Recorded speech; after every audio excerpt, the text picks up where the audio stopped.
ठीक, चंद साहब ने हमें टेलीफोन लाइन पे ज्वाइन किया है। चंद साहब, आपकी वालेकुम सलाम, thank you very much for joining us. आपकी ज्वाइन करने से पहले सोमरो साहब ये कह रहे थे कि ये करप्शन का सिर्फ रोना धोना है, कोई करप्शन का मसला नहीं है, सिर्फ अपोजिशन को सिंगल आउट किया जा रहा है और निशाना बनाया जा रहा है। साथ उन्होंने कहा कि अयूब साहब को आइडियलाइज करते हैं खान साहब, उनकी तो आइडियोलॉजी मतलब इस तरह की है, इस वजह से वो जो डेमोक्रेटिक फोर्सेस हैं उनके साथ खड़े नहीं हो रहे किसी भी तरह से। और राणा साहब भी ये कह रहे हैं कि ये नेशनल एक्शन प्लान जो वज़ीर आज़म कहते हैं हम उस पर अमल दरामद करेंगे, लेकिन पिछलों ने नहीं किया, लेकिन वो कहते हैं कि आप लोगों की वजह से पिछले दौर में भी ये रुका, पीटीआई की वजह से। देखिए कौन से सोमरो साहब हैं और राणा साहब कौन से? सर जमील सोमरो साहब नामी गिरामी पीपल्स पार्टी की शख्सियत हैं सर। आप सोमरो साहब को भूल गए इतनी जल्दी? नहीं, कयूब सोमरो साहब भी है ना, जमील भाई है अपना। अच्छा तो वो तो राणा साहब। अच्छा, राणा साहब, क्योंकि राणा सनाउल्लाह साहब जो है थोड़ा इज्तिनाब करते हैं कलअदम तंजीमों पे बहस होने से। देखिए नेशनल एक्शन प्लान की जो बात आप करते हैं ना, ये सारे मुल्क का इशू है, किसी एक पार्टी का इशू नहीं है। और तमाम तबकों ने, सियासतदानों समेत, जो माजी गुजरा है उसमें बहुत सारे लोगों की गलतियां शामिल है। हमारी मुल्क की पॉलिसी जो हमारा नैरेटिव था उसको हमने कहा कि उस नैरेटिव को अब हमने चेंज करना है। अब नेशनल एक्शन प्लान उसकी पहली कड़ी थी जिसके ऊपर तमाम अपोजिशन जमातों ने साइन भी किए, लेकिन अब जब अपोजिशन जमातों ने साइन किए तो फिर बदकिस्मती से हुकूमत को उस वक्त प्रोएक्टिव रोल अदा करना चाहिए था। अब ये बहाना बनाते हैं कि हमें करने नहीं दिया गया। क्या इन्होंने कभी कौम को बताया कि इनको नहीं करने दिया गया?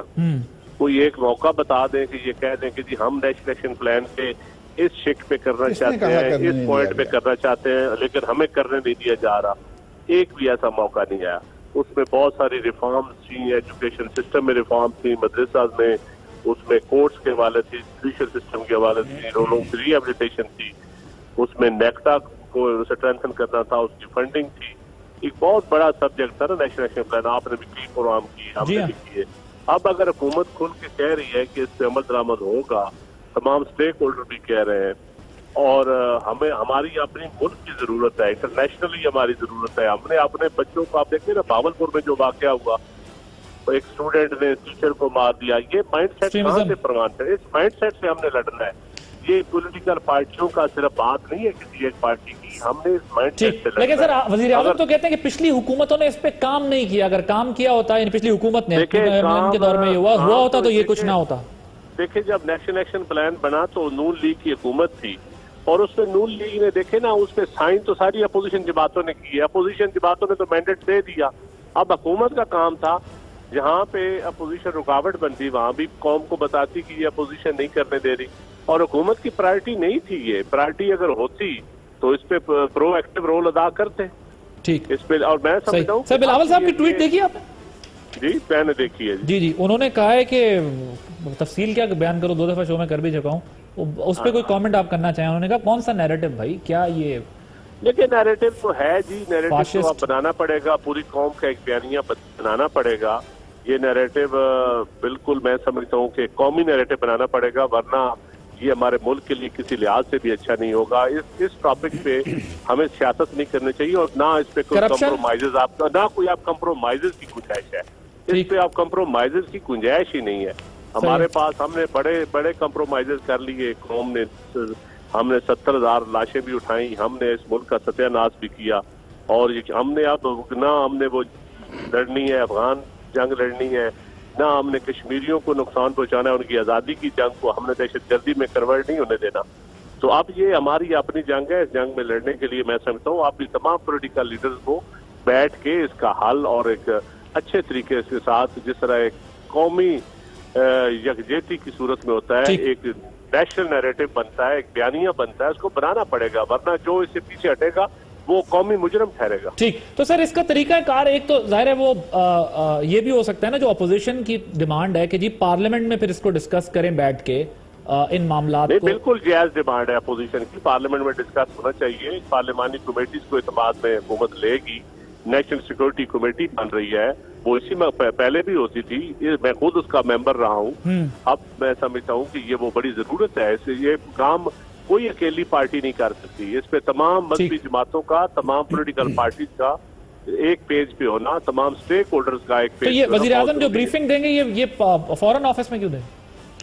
देखिए, फॉरेन ऑफिस में ब्रीफिंग दे रहे हैं, शाह महमूद कुरैशी साहब दे रहे हैं और वो दे रहे हैं ब्रीफिंग। और फॉरेन ऑफिस क्योंकि इंटरनेशनली हमने एक मैसेज देना है, तो मोफा को, मिनिस्ट्री ऑफ फॉरेन अफेयर्स को वो जिम्मेदारी दी गई है कि वो शाह महमूद, और फिर शाह महमूद के साथ अपोजिशन कंफर्टेबल भी है। हमने अपोजिशन की जो बिलावल साहब ने खुद शाह महमूद साहब की तारीफ की है 2 दफा, तो इसीलिए हमने शाह महमूद साहब को कहा है कि आप ब्रीफिंग दें। ठीक, सही, स्ट्रेट दिस पॉइंट। मौलाना साहब ने इस बारे में क्या बात की, आपको जरा वो।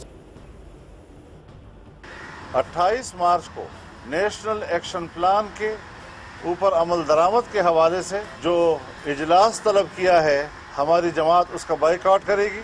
कलअदम तंजीमें, हम तो एक ज़माने से कहते चले आ रहे हैं कि एस्टेब्लिशमेंट के परों के नीचे कुछ तंजीमें पल रही हैं, इनको ख़त्म करो, लेकिन उनको तहफ़्फ़ुज़ फराहम किया जाता रहा। जी, वो तो बॉयकॉट की तरफ जा रही है सारी अपोजिशन सर। पीपल्स पार्टी ने भी कह दिया है। देखिए, बाइकआउट की तरफ मौलाना फजल रहमान साहब की ख्वाहिश यकीनन है। नेशनल सिक्योरिटी कमेटी में जब होते थे, मौलाना फजल रहमान साहब भी मेंबर थे, रजा रब्बानी साहब उसको चेयर करते थे, तो यकीन जानिए ये सारी बातें होती थी। दिफा पाकिस्तान कौंसिल की भी होती थी और उस वक्त इसहाक डार साहब, तो मौलाना साहब अंदर बात और करते थे, बाहर आके और बात करते थे। तो मैंने एक दिन मौलाना साहब कहा, मौलाना साहब जो आप अंदर बात करते हैं है हमारी कैमरा, हमको बता नहीं सकते, तो आप बाहर और बात करते हैं, यहाँ जब आते हैं अस्करी क़यादत आती है, दूसरे और वहाँ और चीज़ें। अब ये इस वक्त ये ऐसा टॉपिक है, इस टॉपिक के ऊपर पॉइंट स्कोरिंग का या पार्टियों को एक दूसरे को नीचा दिखाने का ये टाइम नहीं है। और ना ये मुल्क के लिए अच्छा होगा, ना ये इदारों के लिए, ना हमारे आने वाली नस्लों के लिए अच्छा होगा। चंद साहब, एक ब्रीफ कमेंट और, जो खान साहब ने कहा है कि बड़े केसेस पे फोकस करें, नैब जो है, तो ये बड़े केसेस से बड़ी पॉलिटिकल पार्टीज के बड़े लीडर, जो नैब की जो हरासमेंट है, नैब की जो बेजा मुदाखलत है महकमों में, जो तमाम पॉलिटिकल पार्टीज का एक बयानिया है, सारे कह रहे हैं, उसी पे वज़ीर आज़म साहब ने कहा है कि ये बिल्कुल नैब को बड़े केसेस पे फोकस करना चाहिए, छोटे छोटे केसेस पे छोटे छोटे मुलाजमीन को या ब्यूरोक्रेसी को बेजा तंग नहीं करना चाहिए। जहाँ पर जब छोटे केसेस FIA डील करे, एंटी करप्शन डील करे, और महकमों में वैसे एक ईमानदारी से बात बताएं, ये जिनको छोटे छोटे ब्यूरोक्रेट कह रहे हैं, ये छोटे छोटे ब्यूरोक्रेट हैं?